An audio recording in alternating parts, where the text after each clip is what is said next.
Salut à tous et à toutes, c'est Bruno M de Paname sur la chaîne OM Football Club, chaîne que je partage avec Michael l'OM. Vidéo bien sûr pour rebondir sur cette soirée Ligue des Champions.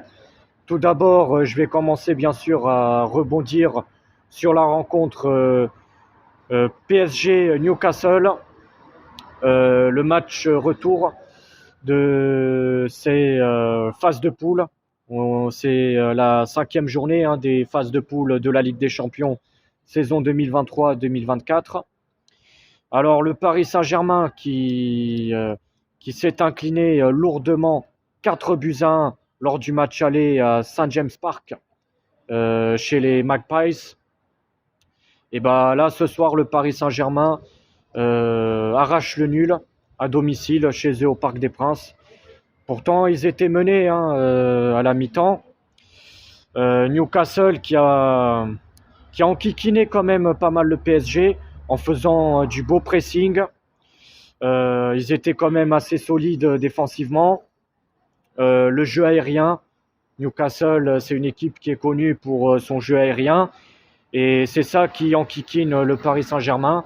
Parce que le Paris Saint-Germain, c'est l'une des équipes qui remporte le moins de duels aériens cette saison en Ligue des Champions. Donc le jeu aérien a posé plus d'une fois problème au Paris Saint-Germain durant cette rencontre. Donc du côté des Magpies, j'ai trouvé très bon ce soir Almiron. Almiron qui a été très bon dans les centres. C'est même lui qui a été passeur décisif sur l'ouverture du score de Isaac, l'attaquant suédois qui a ouvert le score en première mi-temps. Donc Newcastle qui menait 1-0 à la mi-temps. Et ensuite en deuxième mi-temps, ça a été un peu plus équilibré, on va dire. Le Paris Saint-Germain, ils ont raté quand même pas mal d'occasions. Il y a quelques grosses occasions où ils n'ont pas eu de chance, il faut le dire. Le Paris Saint-Germain, à un moment donné, en deuxième mi-temps, pour moi, il y avait un penalty qui aurait pu se siffler parce que le joueur de Newcastle avait carrément les deux bras décollés du corps et avec sa main, le ballon qui touche carrément sa main.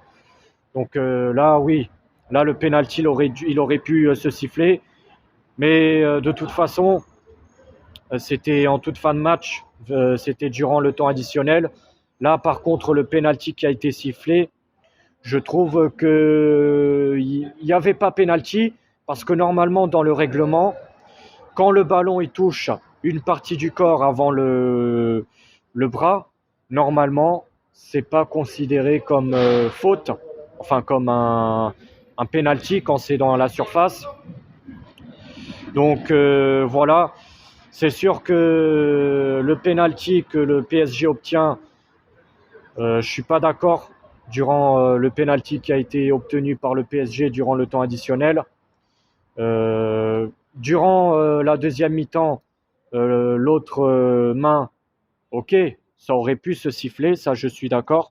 Mais le penalty qui a été sifflé durant le temps additionnel, pour moi, il n'y avait pas penalty. Donc encore une fois, le PSG arrive quand même à bien s'en sortir, grâce à un penalty quand même, on peut dire, donné. Donc du coup, Kylian Mbappé qui égalise, voilà, en toute fin de match, durant le temps additionnel. Il y a eu quand même 8 minutes de temps additionnel, c'est quand même beaucoup. Donc voilà, le PSG qui évite la catastrophe. Du coup, dans le groupe où il y a le Paris Saint-Germain, Newcastle est maintenant troisième avec une victoire. La victoire, bien sûr, 4-1 chez eux face au Paris Saint-Germain lors du match aller. 2 matchs nuls. Il y a eu le nul de ce soir au Parc. Match nul aussi à San Siro. Les Magpies ont fait match nul à San Siro. Et les 2 défaites, c'était bien sûr face à Dortmund, à l'aller comme au retour. Voilà les Magpies qui se sont inclinés 2 fois face à Dortmund. Donc du coup, les Magpies sont troisièmes, à égalité de points avec le Milan AC, qui ont 5 points, comme les Magpies. Mais en tout cas, les Milanais, pour l'instant, ils sont derniers du groupe. Les Milanais qui se sont inclinés chez eux face à Dortmund. Donc voilà, les Milanais ne sont pas encore morts, mais en tout cas, dans ce groupe, il va y avoir du suspense jusqu'au bout. Le Paris Saint-Germain est deuxième avec 7 points, 2 victoires, une face au Milan 3-0 chez eux au Parc, un nul face le nul de ce soir face à Newcastle chez eux. Ils ont aussi gagné un match face à Dortmund, le Paris Saint-Germain, c'était au Parc aussi. Et du coup, il y a eu la défaite à Newcastle et la défaite aussi à San Siro de buts à 1. Donc le Paris Saint-Germain, voilà, il y a le suspense dans ce groupe. Mais pour l'instant, la seule équipe qui est sûre de passer en huitième de finale, c'est bien sûr le Borussia Dortmund qui a 10 points, 3 victoires, un nul et bien sûr une seule défaite. Donc Dortmund, voilà, avec 10 points.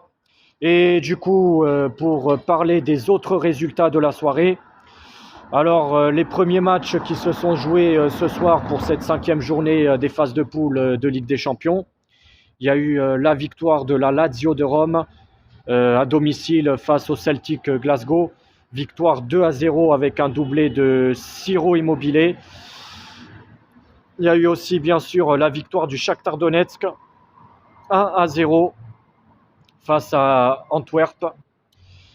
Il y a eu bien sûr la victoire, bon ça c'était après, la victoire de Manchester City, les Citizens qui étaient menés 2-0 face à Leipzig, chez eux à l'Etihad Stadium.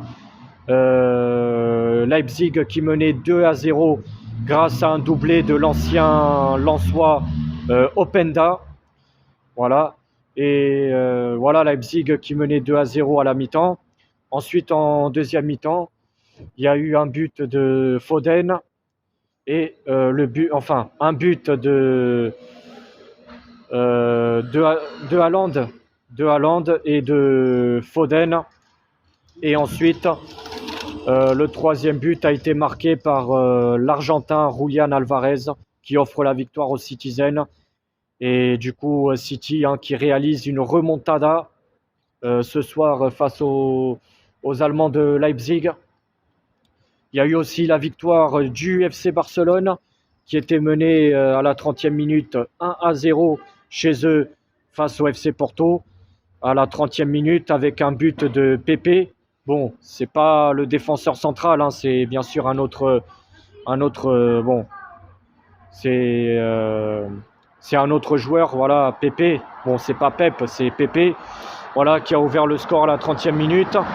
Et ensuite, il y a eu l'égalisation 2 minutes plus tard de Joao Cancelo, l'ancien du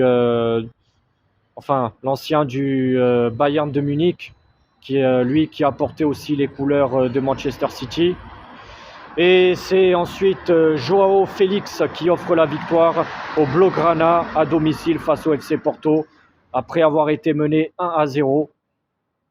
Il y a eu aussi la victoire de l'Atlético qui s'est imposé eux aussi 3-1. C'était face à Feyenoord, il me semble. Donc voilà, en tout cas, je vous ai donné les résultats de la soirée. Demain, bien sûr, il y a d'autres matchs. Il y aura Lens qui vont jouer demain. Voilà, Lens qui vont faire le déplacement à Londres, à l'Emirates Stadium, pour cette 5e journée de phase de groupe de Ligue des Champions. En tout cas, voilà, c'était les résultats de la soirée.